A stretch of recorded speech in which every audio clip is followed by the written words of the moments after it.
l'église paroissiale de Santa Catalina et San Augustin, et l'église du couvent des frères ermites de Saint-Augustin s'installe à Valencia au XIe siècle.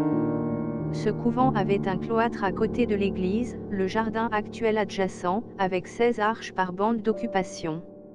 Un autre cloître sur le côté nord a été construit au XVIIe siècle et la rose ancienne dans une usine.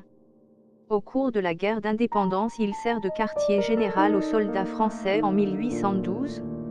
Le temple a été rénové en 1815. Après le désamortissement de 1836, les dépendances conventuelles servirent de prison jusqu'à leur démolition en 1904, laissant seulement l'église ouverte au culte. L'église, avec une nef avec des chapelles entre les contreforts, possède une abside polygonale à 5 côtés recouverte de voûtes étoilées, tandis que les 6 sections du navire rendent de simples voûtes. Le tronçon le plus près du presbytère est d'une plus grande largeur et correspond à 2 chapelles. Il présente chœur élevé au pied où se trouve la clé originale seulement. Un revêtement baroque a été ajouté en 1692. L'icône médiévale de la Vierge de la Grâce qui abrite cette église est particulièrement important. Le capot latéral doit avoir été effectué durant le premier tiers du XVe siècle. Il est flanqué par des paires de colonnes doriques sur un piédestal, couronné d'une partie de fronton courbe, en haut une niche entre les rouleaux avec l'image du saint titulaire, surmontée d'un match de frontons triangulaires.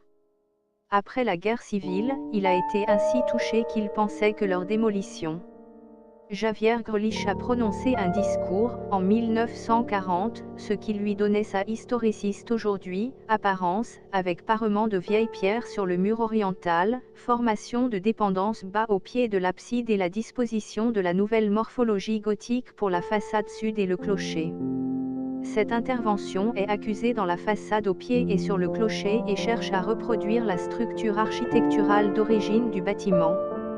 Sculpteur et sculpteur valencien José Juste Villalba, frère d'Antonio Equitable, pasteur de l'église, dans un travail qui a duré plusieurs années, le total renouvellement intérieur de l'église après la guerre, fournissant une grande partie de l'imagerie actuelle du temple ainsi que le reste des détails décoratifs, stènes glace, retables, bancs, marbre, lampes, autels, bas-reliefs, etc. Lui est dû, entre autres nombreux détails décoratifs, l'autel, représentant la tour de San Agustín et Santa Catalina, le retable de San Vicente, la Immaculada Conception, le Christ crucifié, la chapelle de la Communion, reliefs divers, chair, Sacré-Cœur de Jésus, San José et images à l'extérieur de Saint Augustin, San Vicente et la Vierge.